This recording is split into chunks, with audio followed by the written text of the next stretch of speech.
तो दोस्तों सबसे पहले हम इस टॉपिक को समझेंगे। मर्सी पिटीशन यानी कि दया याचिका होती क्या है। तो दया याचिका क्या होती है? एक अपराधी के द्वारा एक जो अपराधी होगा वह अपने सज़ा के खिलाफ अंतिम विकल्प के रूप में, अंतिम आवेदन के रूप में दया याचिका मर्सी पिटीशन का प्रयोग करता है। तो दोस्तों एक अपराधी मान लीजिए है, इसके खिलाफ कोई मामला डिस्ट्रिक्ट न्यायालय में, जिला न्यायालय में गया। तो जिला न्यायालय में क्या हुआ कि इसे अपराधी घोषित कर दिया गया। अब जिला न्यायालय से इसने अपील किया। कहाँ पे अपील किया? हाई कोर्ट में, उच्च न्यायालय में अपील किया। मान लीजिए उच्च न्यायालय ने भी इसके खिलाफ फैसला दिया। फिर इसने अपील कहाँ किया? सुप्रीम कोर्ट यानी कि सर्वोच्च न्यायालय में अपील किया। अब मान लीजिए कि इसने भी इसके अपराधी के खिलाफ फैसला दिया। तो अब ऐसे मामले में अगर ये सभी अपराधी के खिलाफ फैसला देते हैं या तथ्यों की या तर्कों की अवहेलना करते हैं या इन पर विचार नहीं करते हैं, तो ऐसे मामले में यह अपराधी एक अंतिम विकल्प के रूप में, अंतिम कानूनी विकल्प के रूप में राष्ट्रपति या राज्यपाल के समक्ष क्या करेगा? मर्सी पिटीशन यानी कि दया याचिका फाइल करेगा। अब ये प्रॉपर अपने तथ्यों और तर्कों को राष्ट्रपति या राज्यपाल के समक्ष भेजेगा और यह बताएगा कि किन आधारों पर उसे मर्सी पिटीशन चाहिए। तो इसके आधार क्या हो सकते हैं? इसके आधार क्या हो सकते हैं? जिन आधारों की बात वहाँ पे वो कर सकता है और इसी को हम महत्व भी मान सकते हैं। तो मान लीजिए कि न्यायपालिका में किसी तथ्यों या तर्कों पर विचार नहीं किया गया। दूसरा, अपराधी की आयु हो सकता है। कई बार बुजुर्ग अपराधी है, मान लीजिए कि 80 साल 75 साल का अपराधी है या फिर बहुत बुजुर्ग अपराधी है। आयु के साथ हम स्वास्थ्य भी जोड़ सकते हैं। अपराधी का स्वास्थ्य कैसा है? मान लीजिए कि कोई अपराधी है जिसे किसी भी प्रकार का मनोवैज्ञानिक समस्या हो जाए या फिर शारीरिक समस्या हो जाए या फिर किसी और प्रकार से कोई समस्या हो जाए और न्यायालय उसको कोई राहत ना दे, तो ऐसे मामले में मर्सी पिटीशन एक उसका विकल्प होता है।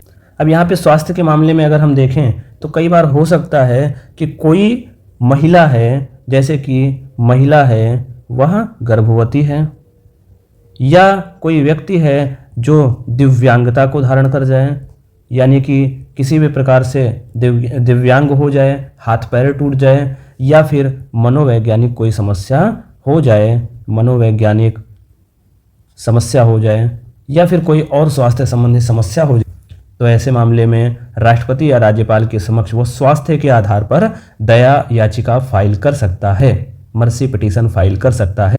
और राष्ट्रपति दया याचिका में फिर सजा के कार्यवाही पर या तो रोक लगा देगा या फिर सजा को माफ कर देगा।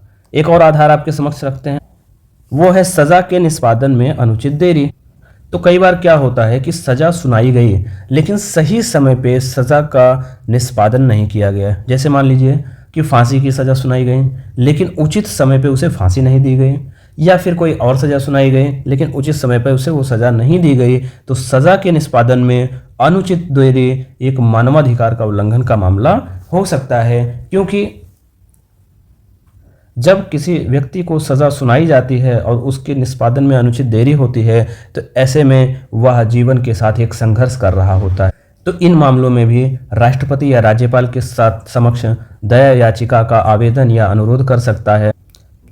इसके साथ ही अन्य मानवीय अधिकार भी हो सकता है, अन्य मानवीय आधारों पर, अन्य मानवीय आधारों पर।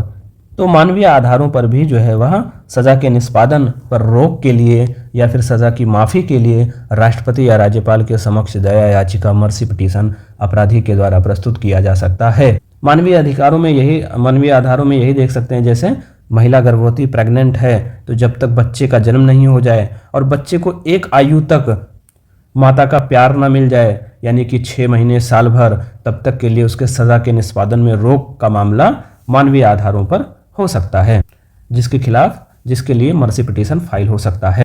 अब दोस्तों यहाँ पे हम आपको एक बात क्लियर कर दें कि ये जो मर्सी पिटीशन है वह किसी भी व्यक्ति का अधिकार नहीं है। जैसे कि हमने यहाँ पे बताया ये अंतिम कानूनी विकल्प है, तो इसका मतलब कानूनी विकल्प का मतलब ऐसा नहीं कि ये अधिकार हो गया, एक कानूनी ऑप्शन है कि वह ऐसा कर सकता है। लेकिन अगर हम बात करें तो मर्सी पिटीशन यानी दया याचिका एक मानवीय अनुरोध है, ना कि या अपराधी का अधिकार।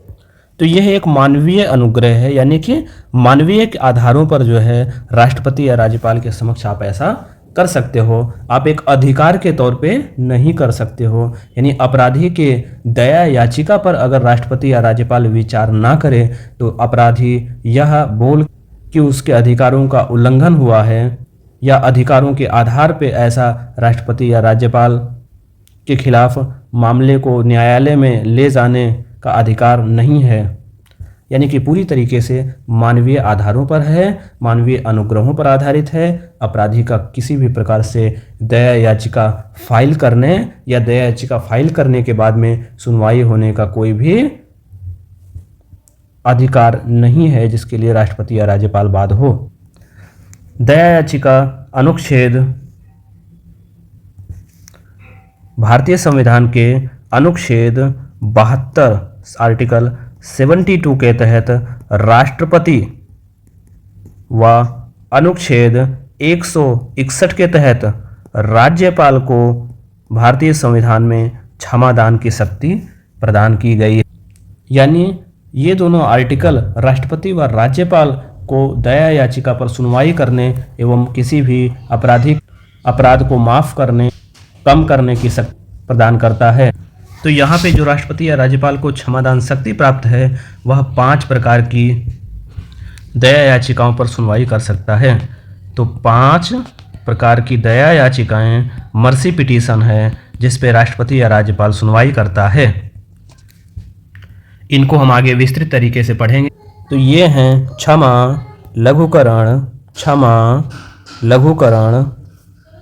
परिहार, विराम, प्रविलंबन।